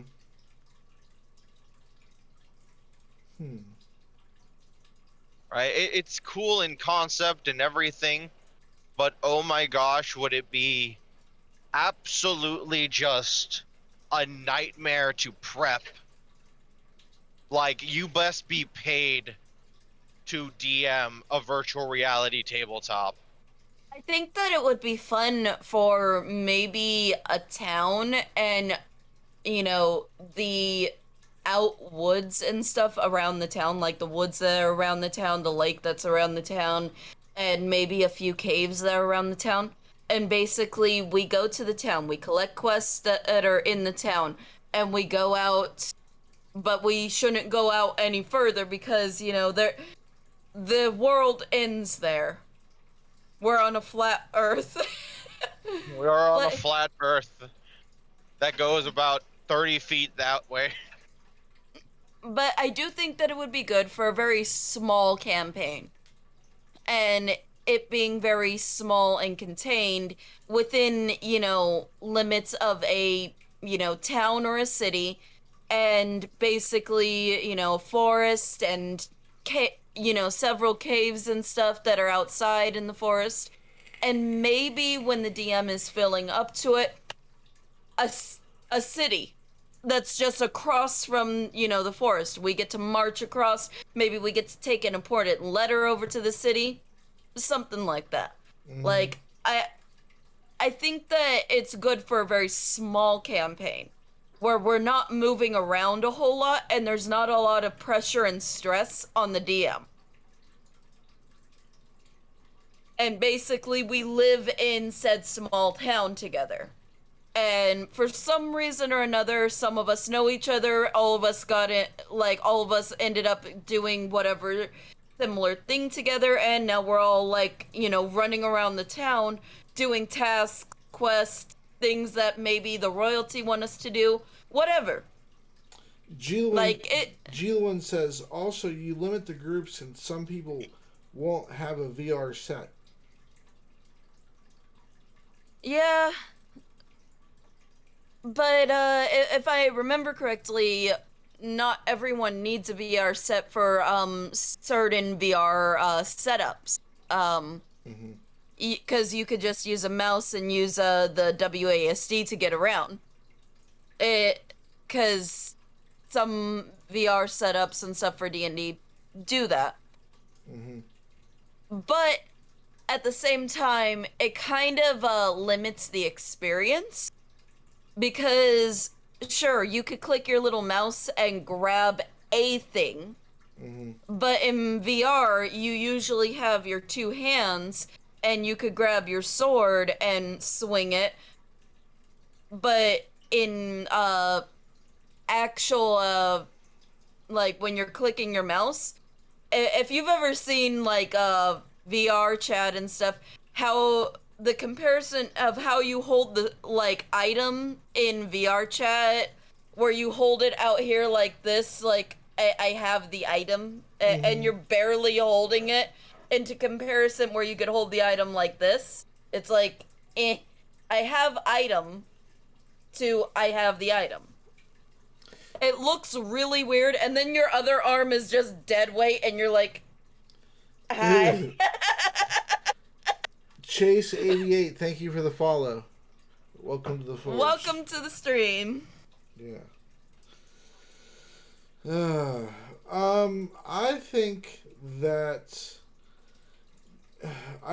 walking in actually interacting with the world itself is really awesome. Walking into like a tundra or an ice cave, or swimming in a lake, or going into the tavern, you know, or picking up the ale and, you know, doing the motion to drink ale, or solving puzzles, like actually looking at the puzzle, like seeing it and manipulating it with your hands. Yeah, to me seems like awesome stuff. That would be fun, but if you're only using the WASD and the mouse, all you're doing is this. You're not lifting the ale up to your face. You're just holding the ale out here. That's it. Yeah. Oh yeah. Yeah. I mean, playing it off of the, you know, without the headset, but you're still able to walk around in the world like as if it was World of Warcraft. Yeah, as if you're there. Yeah. But you're like that awkward friend though that doesn't know how to touch things.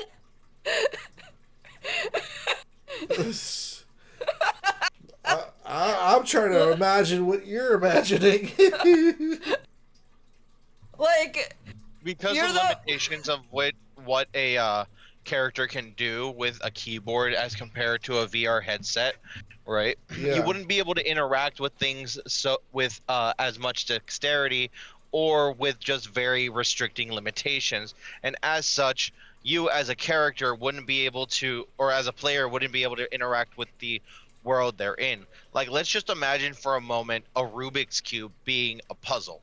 Yeah. Right? Mm-hmm. With a VR setup with full motion tracking for all intents and purposes, you'd be able to grab it, manipulate it, and whatnot. Now go ahead and try to imagine that same process, but with a mouse and keyboard.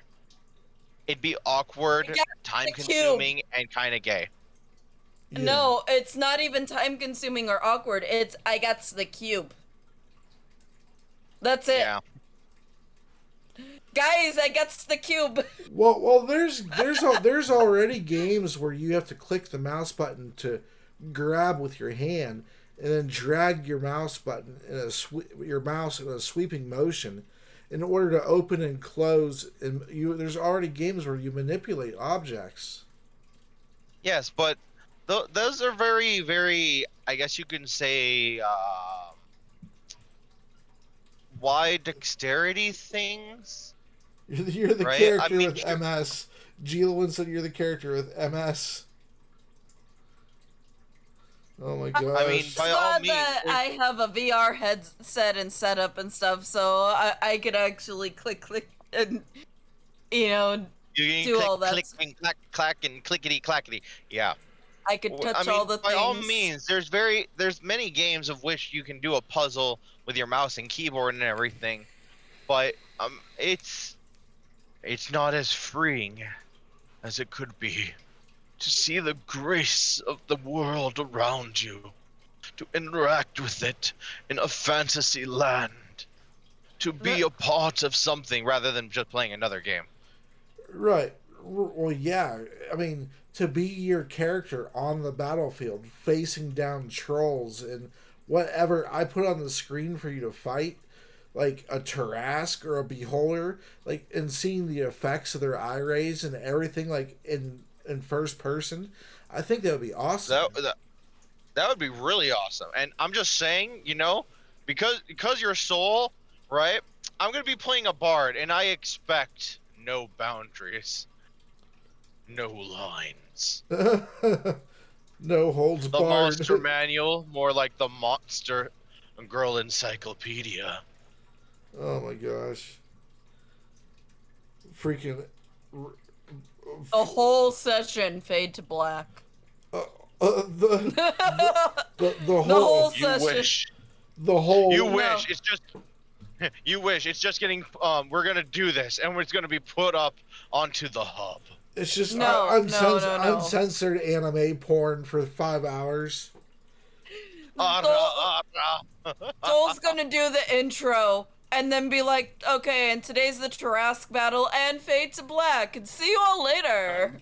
He's gonna be like, hello, my name's Soul Sunforge, and welcome to my session, and we're fighting the Tarask today. And we're fading to black. Now we're gonna be fighting these 4 mind flayers and fade to black. Oh my gosh. What are you doing, Sepro? What are you doing, Stile Sepro? I'm stuck in this dryer. Oh, Jesus. What is the dryer doing out in the middle of this battlefield? I will put it in its proper place. Meanwhile, the bard is screaming at me, put it back! Not Gila said Navi in the Mind Flayer. Yeah, she was trying to do some crazy stuff that, like, real early in the game. She was like, I want a tentacle boyfriend.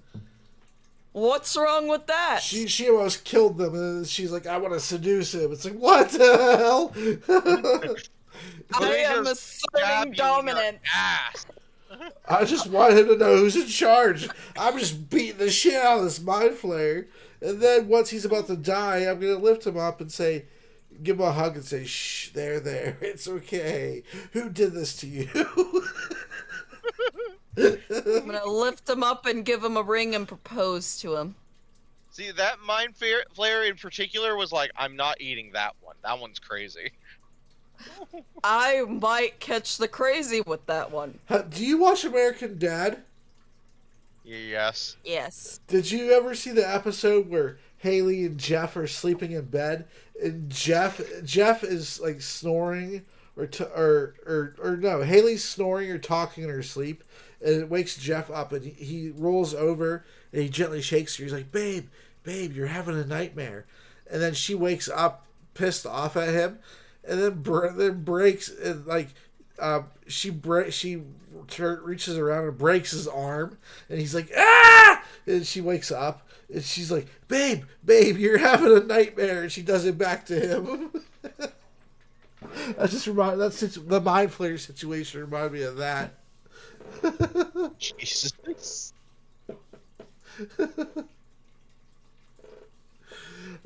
I remember I was drinking pop when I first seen it happen, when she reached around and broke his arm, and then trying to turn it back around on him that he was having the nightmare. I was snorting out pop out of my nose. Ever had hot coffee come out here? Yes. It's a great experience. Don't ever do it Wonderful. again. Clears the sinuses and everything. Have you ever snorted wasabi on a $10 bet? No. No. I have. I sure have. I'll do anything for money. No, I'm just. All right, so you would do anything for money, would you, Saul? Then, do I have opportunities for you? All right, well, we're gonna have to take this off air. All right, yeah, everybody, that was the last question we have for this Tavern Talk. Until next time, I've been Saul Sunforge. Me on Dairy Girl 911. and the lovable Russian at your service. All right, we'll see you guys next time. Thank you for watching. Peace out. Peace.